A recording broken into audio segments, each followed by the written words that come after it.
what's the reference group here? Well, we can see that from the table. So you'll notice that the category of greater than or equal to 4 months, they all have odds ratios here of 1.0. So you know that that was set as the reference group. So the correct answer here is B, predominant breastfeeding of at least 4 months. So how do we interpret this adjusted odds ratio of 1.242 for the men who were breastfed less than 1 month? This is the increase in odds in those breastfed less than 1 month compared with those breastfed at least 4 months. That's our reference group. And the confidence interval crosses 1, so the effect is not statistically significant. So we have a 43% increase in the odds of being obese at 18 years, but it is not statistically significant. You might have got confused here because there's a significant p-value for linear trend over here. That only tells us that the decrease in the prevalence of obesity across different breastfeeding categories is statistically significant. That's not the same as saying that this particular comparison between the less than 1 month group and the reference group is statistically significant. So that's a little tricky there, but this confidence interval you can see does cross 1. You can see that across this table, the difference between the crude odds ratio and the adjusted odds ratio was not very large really anywhere.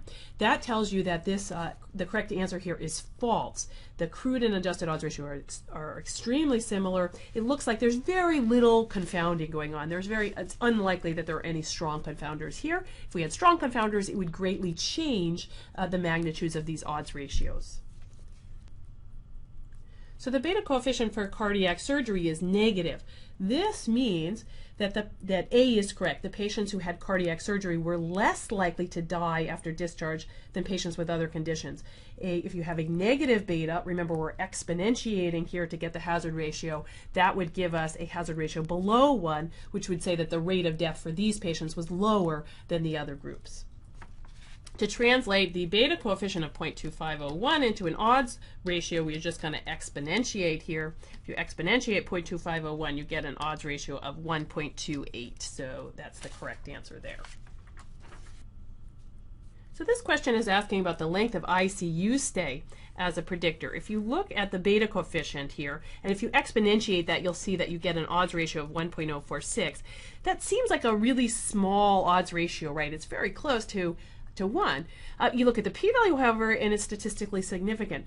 Well, what's going on here is that B is correct. The odds ratio here is giving the change in odds for every 1 day increase in ICU stay. So the units here for ICU stay are in only 1 day units. That's a small unit because somebody could stay in the ICU for many, many days, even weeks. So because we're only talking about the odds ratio associated with a 1 unit increase, it looks pretty small. Obviously, if we were talking about staying a whole week, this odds ratio would be much bigger. So it depends on the units. The odds ratio depends on the units when you have continuous variables. So B would be correct here. So age is a continuous variable here. This is given in units of 1 year increases in age. Our beta is given in 1 year increases in age. If you wanted to say what's the odds ratio for a 10-year increase in age, you'd have to take that beta coefficient and multiply it by 10. You would see that that gives you a value of 0.532, and then you exponentiate that value, 0.532, to get the corresponding odds ratio. So the odds ratio here would be 1.70. The goal of this model, this was a predictive model. So the goal here was to find the combination of variables that identifies the patients most likely to die after discharge. So the correct answer is A. They really weren't after a particular hypothesis here, so they're not trying to adjust for confounders or test for interactions here. They're really trying to do prediction here. So A is the correct answer. So this next one, you literally just have to crank through, plug into the model here. So we get our intercept is negative 4.58. This person had an ICU stay of 10, so I'm multiplying that by the beta for ICU stay. Their age here was 50, so we multiply 0.0532 times 50.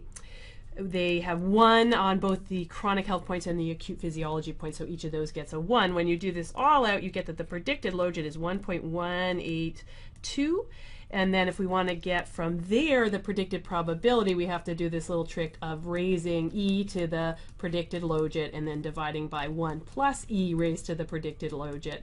If you calculate all that out, you get a percentage, a predictive probability of 54%, so the correct answer here is E. In including continuous predictors in the model, the authors are assuming that these predictors have a linear relationship with our outcome here, which is the logit of death. So the correct answer here is B. The correct answer here is A. Our hazard ratio is 1.35, so that indicates a 35% increase in the rate of dementia after accounting for confounders, and it is statistically significant because that confidence interval does not cross 1. It goes from 1.14 to 1.60, so that is statistically significant. So how do we interpret these hazard ratios for the underweight for women? So what you'll notice is that they are all elevated by similar amounts as the overweight and the obese compared with normal weight. However, all of the confidence intervals cross 1. Well, how do we interpret this? Well, what's probably going on here is that underweight category is small. There aren't that many people running around who are underweight. So it does look like there's some elevation in the risk of dementia here, but perhaps because of the small sample size, we have low statistical power, and that's why the findings don't reach statistical significance. So the best choice here would be A.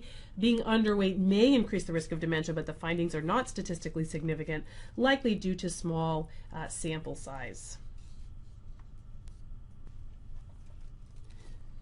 For this question, you have to be careful about how you determine interaction. In fact, the correct answer here is C. We don't have enough information in this table alone to tell whether or not we have a significant interaction between gender with the weight category and our outcome here, dementia and midlife.